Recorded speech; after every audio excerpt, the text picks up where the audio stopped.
The customs officer recalled feeling a bump to the front of the vessel and seeing an empty rib a few meters in front of him. He added that 2 men had fallen into the water, one facing down. Representing the victim's family, Mr. Finch asked how many turns were made by Searcher just before the collision. The officer replied that 1 final turn was made once he had reduced speed.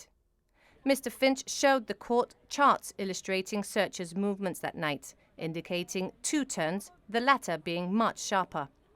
The officer said only 1 turn was made and that he did not remember making a second.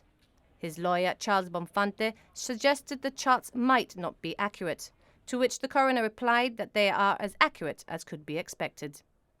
Mr. Finch said that the damage to Searcher continued from the bow along its side and asked the custom officer whether he still believed that Searcher was stationary, to which he replied yes.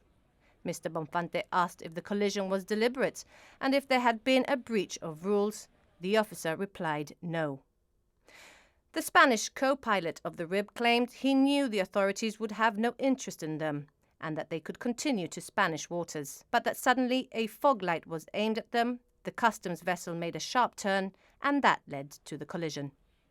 The witness explained from his extensive experience he had never expected customs to react in the manner they did. Moving on to the turn in question, Mr. Hernandez explained how the information on Searcher's movements proved that the turn took 20 seconds and that the RHIB did have enough time to move out the way. Finally, Mr. Bonfante questioned the validity of the witness's statement that customs reduced speed as it turned, which differed from the evidence he was giving in court.